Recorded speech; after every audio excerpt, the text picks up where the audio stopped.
Hari ini syuting di rumah, tapi kita akan lanjut membaca firman Tuhan setiap hari satu pasal. Baca kitab yuk. Injil Lukas pasal 18, perumpamaan tentang hakim yang tidak adil. Yesus menyampaikan suatu perumpamaan kepada mereka untuk menegaskan bahwa mereka harus selalu berdoa tanpa jemu-jemu, katanya.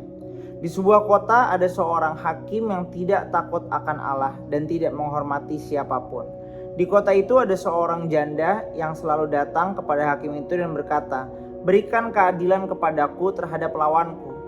Beberapa waktu lamanya hakim itu menolak. Namun kemudian ia berkata dalam hatinya, "Walaupun aku tidak takut akan Allah dan tidak menghormati seorang pun, tetapi karena janda ini menyusahkan aku, baiklah aku memberi keadilan kepadanya, supaya jangan terus saja ia datang dan akhirnya melelahkan aku." Kata Tuhan, perhatikanlah apa yang dikatakan hakim yang tidak adil itu. Tidakkah Allah akan memberi keadilan kepada orang-orang pilihannya yang siang malam berseru kepadanya? Aku berkata kepadamu, ia akan segera memberi keadilan kepada mereka. Tetapi ketika anak manusia itu datang, apakah ia akan mendapati iman di bumi? Perumpamaan tentang orang Farisi dengan pemungut cukai, ayat 9. Kepada beberapa orang yang menganggap dirinya sendiri benar dan memandang rendah semua orang lain, Yesus menyampaikan perumpamaan ini. Ada dua orang pergi ke bait Allah untuk berdoa. Yang satu orang Farisi dan yang lain pemungut cukai. Orang Farisi itu berdiri dan berdoa tentang dirinya begini, "Ya Allah, aku mengucap syukur kepadamu karena aku tidak sama seperti semua orang lain. Bukan perampok, bukan orang lalim, bukan pezina, dan bukan juga seperti pemungut cukai ini. Aku berpuasa 2 kali seminggu, aku memberi 1/10 dari segala penghasilanku." Namun pemungut cukai itu berdiri jauh-jauh, bahkan ia tidak berani menengadah ke langit. Melainkan ia memukul-mukul dadanya dan berkata, "Ya Allah, kasihanilah aku, orang berdosa ini." Aku berkata kepadamu, orang ini pulang ke rumahnya sebagai orang yang dibenarkan Allah, sedangkan orang lain itu tidak.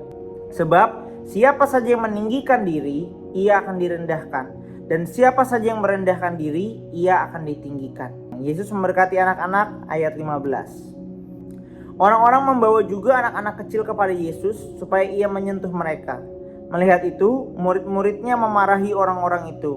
Namun Yesus memanggil mereka dan berkata, "Biarkanlah anak-anak itu datang kepadaku dan jangan halang-halangi mereka.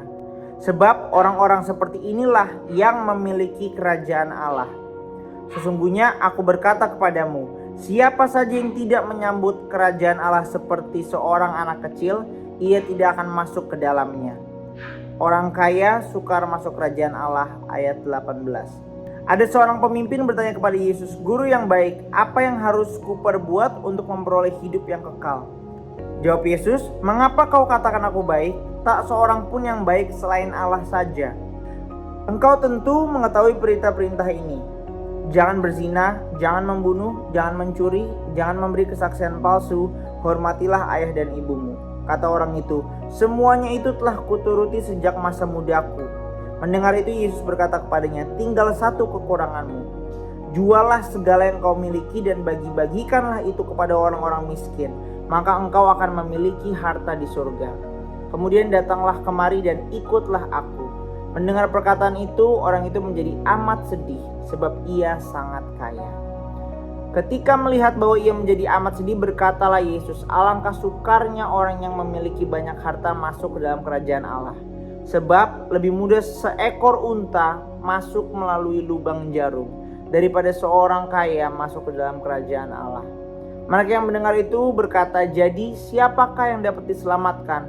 Kata Yesus, "Apa yang tidak mungkin bagi manusia, mungkin bagi Allah." Upah mengikut Yesus, ayat 28. Petrus berkata, "Kami telah meninggalkan apa yang kami miliki dan mengikut Engkau." Kata Yesus kepada mereka, "Sesungguhnya aku berkata kepadamu, setiap orang yang karena kerajaan Allah meninggalkan rumah atau istri atau saudara atau orang tua atau anak-anaknya, akan menerima kembali berlipat ganda pada masa ini, dan pada zaman yang akan datang ia akan menerima hidup yang kekal." Pemberitahuan ketiga tentang penderitaan Yesus, ayat 31. Yesus memanggil ke-12 rasul lalu berkata kepada mereka, "Sekarang kita pergi ke Yerusalem dan segala sesuatu yang ditulis oleh para nabi mengenai Anak Manusia akan digenapi. Sebab ia akan diserahkan kepada bangsa-bangsa lain, diolok-olok, dihina dan diludahi. Mereka akan mencambuk dan membunuh dia, tetapi pada hari ketiga ia akan bangkit. Tetapi mereka sama sekali tidak mengerti semuanya itu. Arti perkataan itu tersembunyi bagi mereka, dan mereka tidak tahu apa yang dimaksudkan. Yesus memulihkan penglihatan orang buta dekat Yeriko. Ayat 35. Waktu Yesus sudah dekat Yeriko, ada orang buta yang duduk di pinggir jalan dan mengemis. Mendengar orang banyak lewat, ia bertanya, "Apa itu?" Kata orang kepadanya, "Yesus orang Nazaret lewat." Lalu ia berseru, "Yesus anak Daud, kasihanilah aku." Mereka yang berjalan di depan menegur dia supaya ia diam. Namun semakin keras ia berseru, "Anak Daud, kasihanilah aku." Lalu Yesus berhenti dan menyuruh membawa orang itu kepadanya. Ketika ia telah berada di dekatnya, Yesus bertanya kepadanya, "Apa yang kau kehendaki supaya aku perbuat bagimu?" Jawab orang itu, "Tuhan, supaya aku dapat melihat." Lalu kata Yesus kepadanya, "Melihatlah sekarang.